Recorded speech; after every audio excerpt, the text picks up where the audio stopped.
साथियों नमस्कार। Bhatnagar talk show में एक बार फिर आपका स्वागत है। आज हम अर्थशास्त्र, सामाजिक विज्ञान और विभिन्न प्रतियोगी परीक्षाओं के महत्वपूर्ण टॉपिक समाजवादी आर्थिक प्रणाली एवं उसकी विशेषताएं और गुणों पर बात करेंगे। इससे पहले अगर आपने हमारा चैनल सब्सक्राइब नहीं किया है तो इसे सब्सक्राइब करें, लाइक करें और शेयर करें, क्योंकि हम इस चैनल पर अर्थशास्त्र, सामाजिक विज्ञान और सामान्य अध्ययन से संबंधित ऐसे ही ज्ञानवर्धक वीडियो लाते रहते हैं। तो चलिए शुरू करते हैं आज का ये वीडियो। समाजवादी आर्थिक प्रणाली, उसकी विशेषताएं और गुण।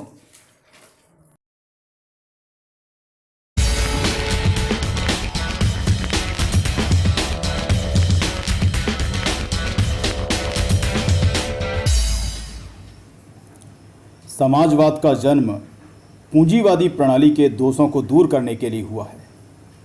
कार्ल मार्क्स को समाजवाद का जनक माना जाता है।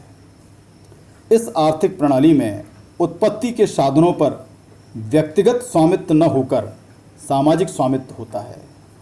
समाजवाद को परिभाषित करते हुए प्रोफेसर डिकिंसन ने लिखा है, समाजवाद समाज की एक ऐसी आर्थिक प्रणाली है जिसमें उत्पत्ति के भौतिक साधनों पर सामाजिक स्वामित्व होता है तथा उनका संचालन एक सामान्य योजना के अंतर्गत संपूर्ण समाज के प्रतिनिधि एवं उसके प्रति उत्तरदायी संस्थाओं द्वारा किया जाता है।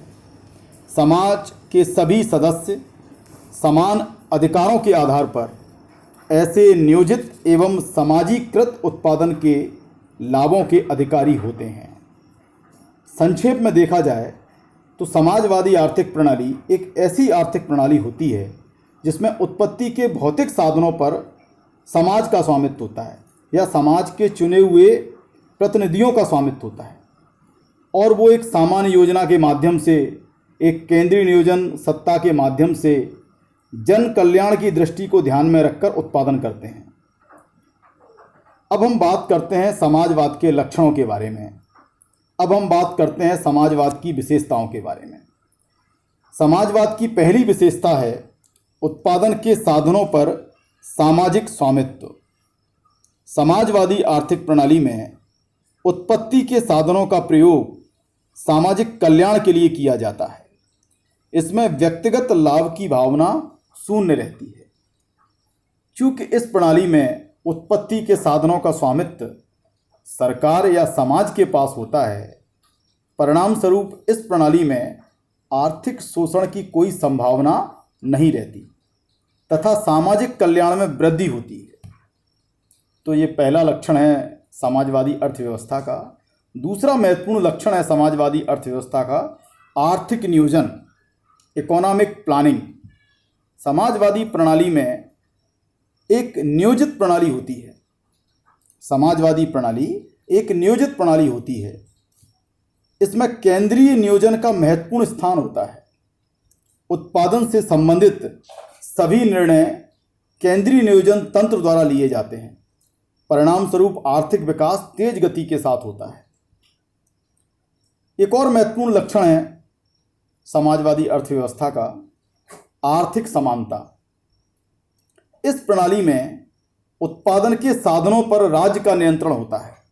जो उत्पादन के 5 साधन होते हैं, भूमि, पूंजी, श्रम, संगठन और साहस, उत्पादन के इन 5 साधनों पर राज्य का नियंत्रण होता है और साधनों का प्रयोग समाज के हित के लिए किया जाता है।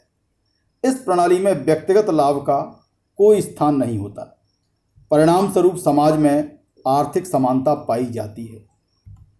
समाजवादी आर्थिक प्रणाली का एक और महत्वपूर्ण लक्षण है शोषण की समाप्ति।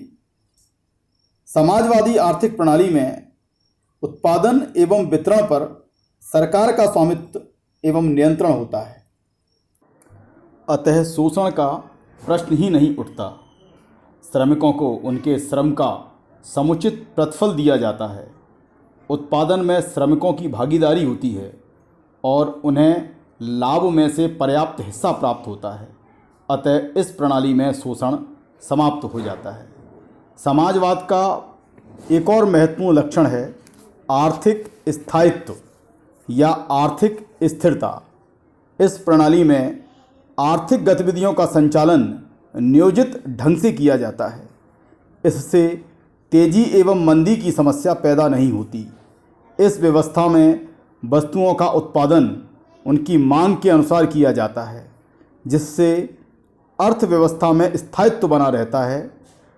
अतः व्यापार चक्र जैसी समस्या पैदा नहीं होती। समाजवादी अर्थव्यवस्था का एक और महत्वपूर्ण लक्षण है कीमत यंत्र की समाप्ति। समाजवाद में वस्तुओं की कीमतों का निर्धारण सरकार द्वारा किया जाता है।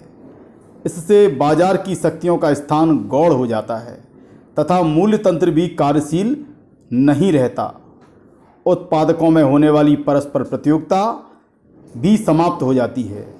विज्ञापन एवं प्रचार प्रसार पर होने वाला व्यय भी समाप्त हो जाता है।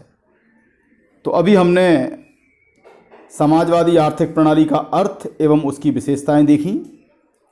अब हम समाजवादी आर्थिक प्रणाली के गुणों के बारे में जानने का प्रयास करेंगे कि समाजवादी आर्थिक प्रणाली के प्रमुख गुण कौन कौन से हैं।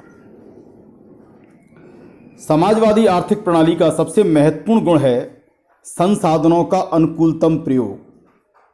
समाजवादी प्रणाली में केंद्रीय नियोजन होने के कारण उत्पत्ति के साधनों का अनुकूलतम प्रयोग संभव होता है। नियोजन के द्वारा संसाधनों को कम उत्पादकता वाले क्षेत्र से हटाकर अधिक उत्पादकता वाले क्षेत्रों में प्रयोग किया जाता है। साथ ही इसमें अर्थव्यवस्था के विभिन्न क्षेत्रों की आर्थिक क्रियाओं में सामंजस्य स्थापित किया जाता है। इससे साधनों का अनुकूलतम उपयोग होता है। समाजवादी आर्थिक प्रणाली का दूसरा महत्वपूर्ण गुण है आर्थिक स्थायित्व अथवा आर्थिक स्थिरता। समाजवादी प्रणाली में केंद्रीय नियोजन होने के कारण उपभोग तथा उत्पादन दोनों क्षेत्रों में पारस्परिक समन्वय पाया जाता है, जिसके कारण अर्थव्यवस्था में अति उत्पादन या कम उत्पादन की स्थिति उत्पन्न नहीं होती। परिणाम स्वरूप अर्थव्यवस्था में आर्थिक स्थायित्व या आर्थिक स्थिरता बनी रहती है। समाजवादी आर्थिक प्रणाली का तीसरा महत्वपूर्ण गुण है आर्थिक समानता। समाजवादी प्रणाली में निजी संपत्ति, उत्तराधिकार के नियम एवं लाभ कमाने की प्रवृत्ति का कोई स्थान नहीं होता। संपत्ति एवं साधनों पर राज्य का अधिकार होता है। लोगों को उनकी योग्यता एवं क्षमता के अनुसार कार्य दिया जाता है। अतः इसमें आर्थिक समानता पाई जाती है। समाजवादी आर्थिक प्रणाली का चौथा महत्वपूर्ण गुण है वर्ग संघर्ष की समाप्ति। समाजवादी अर्थव्यवस्था में उत्पत्ति के साधनों पर सरकारी स्वामित्व होने के कारण संपत्ति एवं धन के आधार पर समाज का विभाजन नहीं पाया जाता। इसमें केवल एक ही वर्ग होता है, श्रमिक वर्ग, जिससे समाज में वर्ग संघर्ष की कोई संभावना नहीं होती है।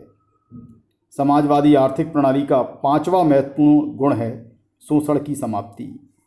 समाजवादी व्यवस्था में न कोई पूंजीपति होता है और न कोई मजदूर।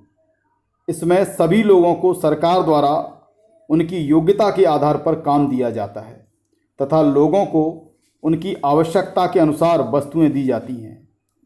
फलतः शोषण की प्रवृत्ति समाप्त हो जाती है। इसके अलावा समाजवादी आर्थिक प्रणाली का एक और महत्वपूर्ण गुण होता है सामाजिक सुरक्षा। समाजवादी व्यवस्था में बुढ़ापे की पेंशन, बेरोजगारों को भत्ता, बीमारों को चिकित्सा, बच्चों की शिक्षा आदि की व्यवस्था सरकार द्वारा की जाती है। अतः इस प्रणाली में लोग अपने को अधिक सुरक्षित अनुभव करते हैं। तो ये थे समाजवादी आर्थिक प्रणाली के प्रमुख गुण। इससे पूर्व हमने समाजवादी आर्थिक प्रणाली का अर्थ एवं विशेषताओं को समझा। आशा ही नहीं पूर्ण विश्वास है कि आपको ये वीडियो बहुत पसंद आया होगा। अगर ये वीडियो आपको अच्छा लगा हो तो इसे लाइक करें, शेयर करें और सब्सक्राइब करें। धन्यवाद।